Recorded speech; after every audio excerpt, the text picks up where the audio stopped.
ډېر چې تاسو راغلئ او زموږ دا ګیم تاسو دغه کړئ. لینده چې کومه ما په لاس کې چې کومه لینده ده دا په باجوړ کې جوړېږي.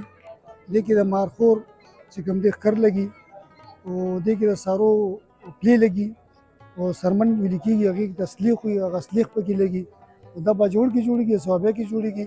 دې کې 15 قسمه ټوټې یو ځای شوي 15 قسمه لرګي دي پکې 15 ځای ټوټې دي او ښکر پکې دې ځای نه والا دې ځای پورې 2 ټوټې ښکر دی او باجوړ کې جوړېږي. پړې چې کوم دی دا اکثر زیات کر د بار راځي او د بار دلته غوتم عام پړې نه دي او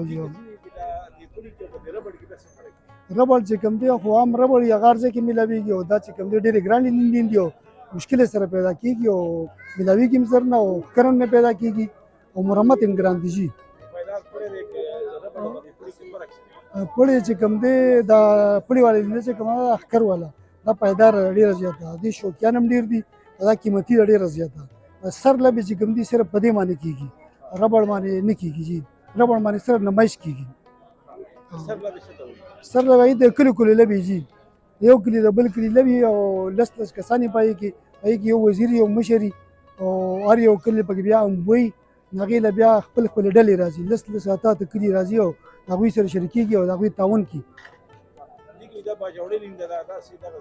دا باجوړه چې کومه ده دا بس د باجوړ نه راځي او دې ته مشرانو بس دغه باجوړی نوم ورکړی دی او باجوړ کې جوړېږي جي. ښه لینده چې کوم دی دا باجوړی دی جي. د دې قیمت خو نن سبا که دا ووایو نو 25 تازهوالی تقریبا 30,000 پورې هغوی د مرمت لي ښکر مونږ وړو او تقریبا په 60 نه والي تقریبا 70-80,000 روپو پورې لینده ملاویږي. او بالکل ډېرې زیاتې ماتې شوي ما باندې په خپله ماته شوې بس دا غشي دی دا خو غشي چې کوم دی دا هم د بار راځي تقریبا زیات کر چین نه او د نور ملکونو نه راځي بنګلادیش نه او دې کې سر کې توبرې دی دا توبرې چې کوم دی تاسو ته پکې نظر راځي دا توبرې چې کوم دی صوابیا کې جوړېږي.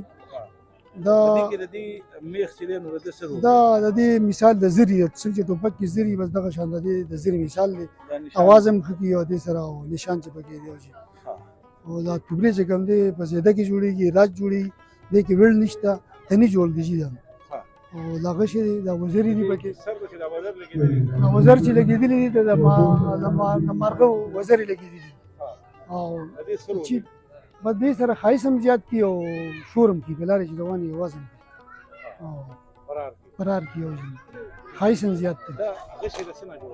هغه چې کوم دی دا خو بس د بار راځي او دې ته مونږ لنګا غشي وایي تیلې تیله بس دا د باز غونته شکل دا غټېږي ډېر نه په دغه شان نري راځي او دې ته لنګا غشي وایي.